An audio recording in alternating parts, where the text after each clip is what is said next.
The most recent presentation I gave that wasn't an academic lecture was that I was asked to give a presentation to the University of Colorado Denver Foundation luncheon.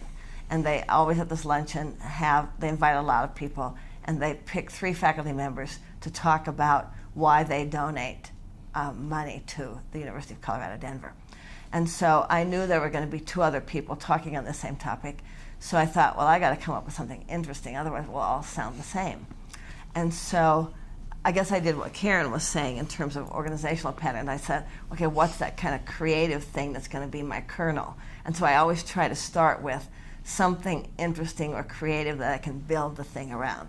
And so what I came up with was, those of you who are familiar with the University of Colorado Denver know that it's one of several different universities in the University of Colorado system.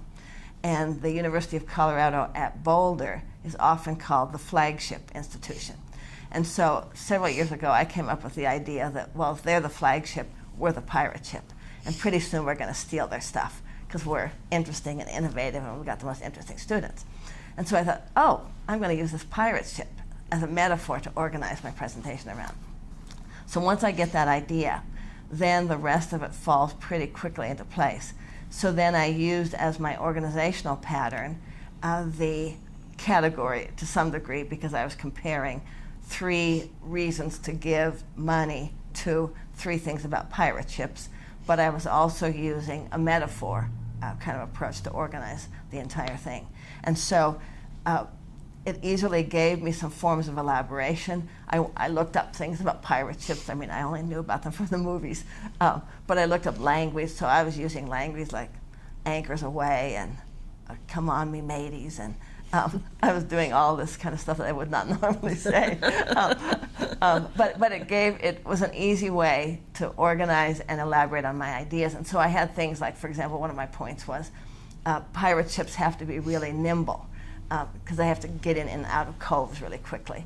And so I talked about how our university is really nimble and innovative because we're not tied to all the structures and the traditions that Boulder is, for example. So I had 3 points like that that compared why you would give to our university and compared them to things about pirate ships.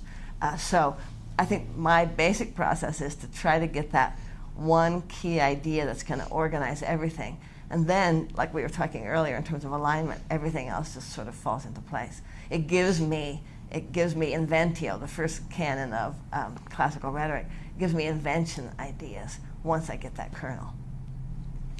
And the speech I'll talk about is one on guerrilla gardening. I was asked to speak at a new store was opening in town called Urban Store. It was a kind of an urban gardening store. And so they had various workshops and little speakers as part of their kind of grand opening. And so I've been a guerrilla gardener for many years, and guerrilla gardening is like guerrilla warfare, where the fighting troops get in and get out, really quickly, stealthily. Guerrilla gardeners also get in and get out. They're usually gardening in the middle of the night. You're doing things that might take you onto other people's property. You're doing things that might be slightly illegal, but you're trying to make things prettier, weed places that need weeding, plant flowers, whatever. So anyway, they asked me to do a talk on guerrilla gardening. So I could have done this category thing. What am I going to organize this around? And yeah, I've got 3 main reasons or whatever that one might become a guerrilla gardener, but I thought, well, that's kind of boring. And I also knew I wanted to be able to give this to my public speaking classes. So then I thought, okay, I'm just going to go in search of an organizational pattern that's interesting and that works. So then I decided to do the acronym. And I didn't know what acronym I would come up with. I sort of came up with different words for different points, and then they switched around a lot, and finally I came up with the acronym RATTY, R-A-T-T-Y, because that's what neighborhoods look like before the guerrilla gardeners come in. So each of those stands for one aspect of guerrilla gardening. So the R stands for redefine. You have to redefine your place in the world, your place in the neighborhood. You have to say yes, it's okay that I walk onto my neighbor's yard and weed their yard at 4 in the morning when they can't see.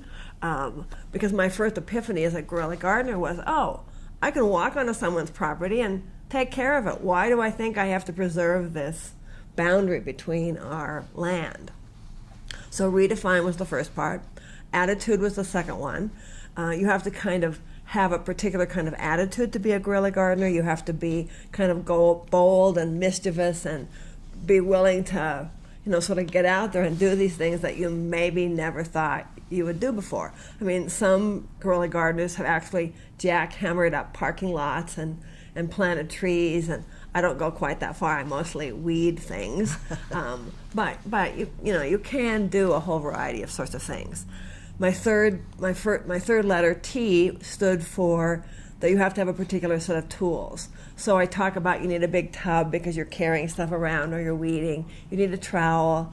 You need a flashlight because if you're out at night and you lay your trowel down, you can't see it. So you need the flashlight to find your tools once you've laid them down. Well, and didn't you also have a... Yes, and so then I also have a green safety vest and a hard hat, because sometimes the best guerrilla gardening you can do is out in the middle of the day when you can't do it any other way because you either can't see or you need to be able to see stuff better. But if you're dressed like a safety worker or a city worker, you can just walk around and do stuff and people think you're legitimate. So sometimes being really visible can do the trick as well, can be part of your toolkit. My next T is task. You need some kind of task that you're going to do, some sort of mission. And guerrilla gardeners often respond to like a tweet or some kind of text message that goes out and says we're all meeting at such and such a place at such and such an hour. And so people just converge on that site and work on whatever people decide they ought to work on that night. And then my last one is Y, which stands for yikes. So yikes is what you have to develop, this phrase that you say if you indeed do get caught. So the phrase I developed is, oh, I'm part of a neighborhood group that's working to improve the neighborhood. Would you like to join us? So you're ready with this line that can just, someone walks up and says, what are you doing in my yard at 5 in the morning? You say, hi, I'm part of a neighborhood group that's trying to improve the neighborhood. So anyway, by developing this acronym, this acronym, I was really able to think about, and it sort of forced me to come up with aspects about guerrilla gardening that I probably never would have, like the yikes statement. I would not have normally included that in a speech, but I think it makes it a little more fun. And I think in the book we call it the alphabet pattern, don't we? Maybe we do. Yes. But whatever it is. Okay.